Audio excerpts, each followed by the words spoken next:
ወንጌል ምዕራፍ 1 ቁጥር 14 ላይ ቃል ሥጋ ሆነ ጸጋንና እውነትን ተመልቶ በእኛ አደረ። እግዚአብሔር አምላክ ስሙ የተመሰገነ ይሁን።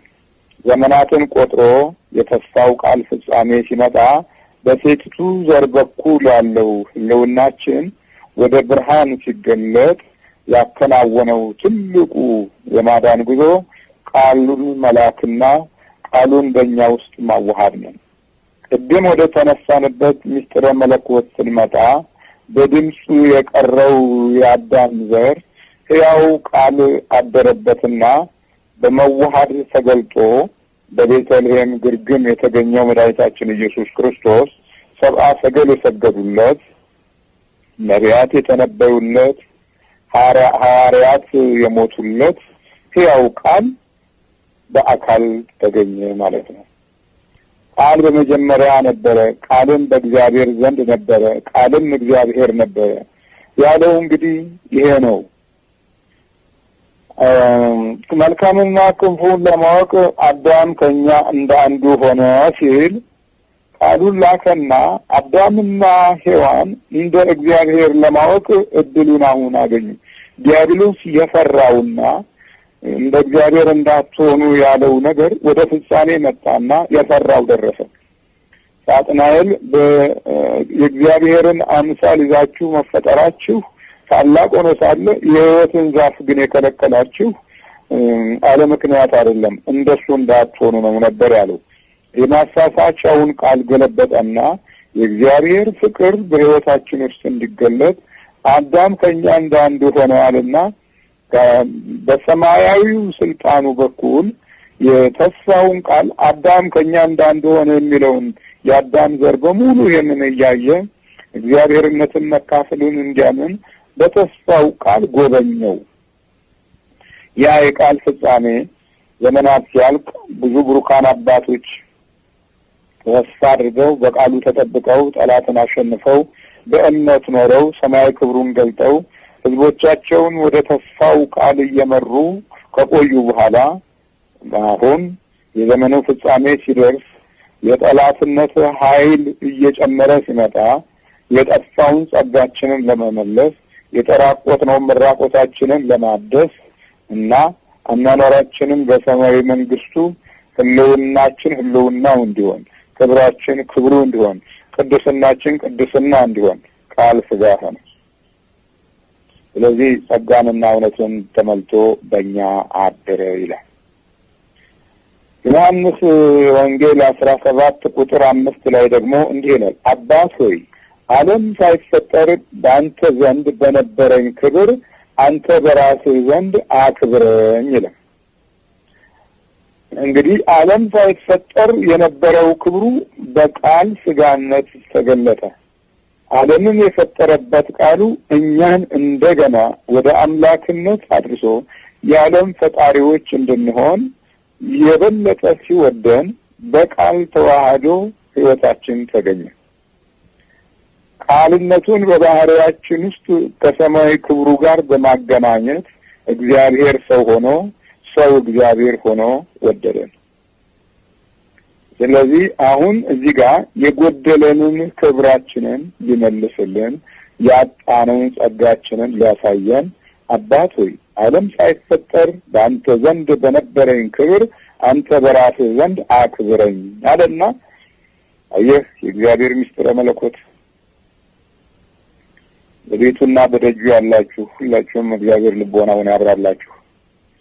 የክርስትና መንፈስ ተስፋ አድርጋችሁ በጸጋውና በኃይሉ ቃል ውስጥ ለመኖር የምትፈልጉ ሁሉ እግዚአብሔር ይህንን ሰማያዊ የቃል ዕድል ውስጣችሁ የተገለጠ እንዲሆን መንፈሱን ይላክላችሁ። ስለዚህ ዓለም ሳይፈጠር የነበረው ቃሉ በስጋችን ሲገለጥ ክብሩን አየን። ጸጋውንና ሰማያዊ ስጦታውንም በአንድ ልጁ በኩል ተረከው። ዮሐንስ ወንጌል ምዕራፍ 1:14 ላይ አንድ ልጁ ከአባቱ ዘንድ እንዳለው ክብር የሆነው ክብሩን አየን ይላል። ይህንን ክብር ባየንበት ቃል በኩል የኛን ቃል ሊለውጥ ቃሉ ቃላችን እንዲሆን ስጦታውን አሳየን። እዚህ ላይ ቃሉ ሊለወጥ ሳይሆን የኛ ቃል ሊለወጥ ነው። ቃሉ ሳይለወጥ አምላክ ሰው ሆነ። የኛን ቃል ሊለውጥ ግን በክብሩ በኩል የቃላችን ቃል እግዚአብሔር እንዲሆን ወደደን። ከመውደድ አልፎ ቃሉን በስጋ ሰጠን። ስጋዬን የበላ ደሜን የጠጣ የዘላለም ሕይወት አለው ያለው ያ ቃል ሕያው ቃል ስለሆነ ነው። በሕያው ቃል በኩል የዘላለም ሕይወት እንዲኖረን የቃሉን ምስጢር በአኗኗራችን ውስጥ በህልውና ገለጠው። የሞትን ኃይል የሚሽል ቃል ሆኖ ሳለ በትዕግስት በጽናት አኗኗራችንን የእርግማናችንን ኃይል ሊያርቅ የኛን እርግማን በተግባር በምንገልጽበት ጊዜ በይቅርታ ዋየን። የእርግማን ልጆች ስለነበርን ደበደብነው። ክፋት ኑሯችን ስለነበርን አሰቃየነው። ለሕይወቱ ሞት ተመኘን። የሞት ልጆች ስለነበርን የሞትን ጽዋ እንዲጠጣ ፈቃዳችን ሆነ። የሞቱን ኃይል ሳናውቀው እኛ ኃይለኞች መስሎ ታየን። መግደላችን እርሱን መስቀላችን መቀበራችን ጉልበተኞች እንደሆን አደረግን። ይህንንም የአገልግሎት አንዱ ክፍል አድርገን ወሰድን። በቤተ መቅደስ ሲመላለስ አደነቅ ነው። በቃሉ በኩል ያሉት ድምጾች ብዙ ሕዝብን በሚማረክበት ጊዜ ደግሞ ጠላ ነው። ክብሩን በሚያሳይ ጊዜ ፈራ ነው። ኃይሉን በሚገልጥ ጊዜ ደነገጥን። የሞቱን ጽዋ ስናዘጋጅ ቅር አላለንም። በሱም በኩል ያለው ድምፅ እንዲህ ነበረ፣ አባት ሆይ የሚያደርጉትን አያውቁትምና ይቅር በላቸው። ቃሉ ይህ ነው። ቃሉ ጠብ አይደለም። ቃሉ ግድያ አይደለም። ቃሉ ማዳን ነው። ቃሉ ተስፋ የሚያስቆርጥ አይደለም። ቃሉ ተስፋ ነው። እኛ ተስፋ ቆርጠን ይሞታል አልን፣ ያበቃል አልን። ሐዋርያቶችም ተበተኑ። ጴጥሮስን ጨምሮ እኔ አሳ ላጠምድ ወደ ወንዝ ሄዳለሁ አለ። ሁሉም ተበታተኑ። ያ ቃሉ በስጋችን ውስጥ ሞትን ለማጥፋት በጎ ፈቃድ ስላለው የረገማትን ምድር ለ3 ቀን አቆረባት። እሾህና አሜከላ ይብቀልብሽ ብሏት ነበርና የእሾሁን ዘመን ሊነቅል በእሷ ውስጥ 3 ሌሊት 3 መዓልት አደረ። ምድርም የስጋው ምስጢር ተካፋይ ሆነች።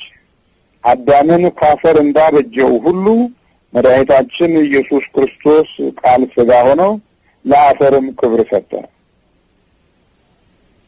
በእንስሶች መስዋዕት ኃጢአት ይሰረይ እንደነበረ ሁሉ መድኃኒታችን ኢየሱስ ክርስቶስ በበረት ተወልዶ እንስሳትን ውለታቸውን መለሰ። የእንስሳትን የመስዋዕት ዘመን በሱ መስዋዕት ለመለወጥ ደማቸውን አከበረ። የእንስሳትን የኃጢአት ማስተሰሪያ ጸጋ በስጋውና በደሙ በኩል ሊሰጠን በግርግም ተወለደ። እንስሳቶችም እንግዲህ ወዲህ ስለ ኃጢአት ማስተሰሪያ ደማችን አይፈስም ብለው የሕይወት እስትንፋስ ያለውን ኃያል ጌታ የፈጠራቸውን በእነሱ ደመነፍሳዊ እስትንፋስ በግርግም ውስጥ አሟሟቁት። እንዴት አስደናቂ ነው የእግዚአብሔር ነገር፣ የእግዚአብሔር ቃል። በዚህ ቃሉ በኩል የተገለጠው ልጁ የእኛን ልጅነት ወደደ። ወልደ እጓለ እመሕያው የሰው ልጅ የሚባልበትን ስልጣን በግርግምና በቤተልሔም ከቅድስት ድንግል ማርያም በመወለድ ገለጠው። ይህ ወልደ እጓለ እመሕያው በሁለት መንገድ በክብር ታየ። አንደኛው የእግዚአብሔር ልጅ፣ ሁለተኛው የድንግል ማርያም ልጅ። የእግዚአብሔር ልጅ ሲሆን ከመለኮት ሳይከፈል፣ የድንግል ማርያም ልጅ ሲሆን ከመለኮቱ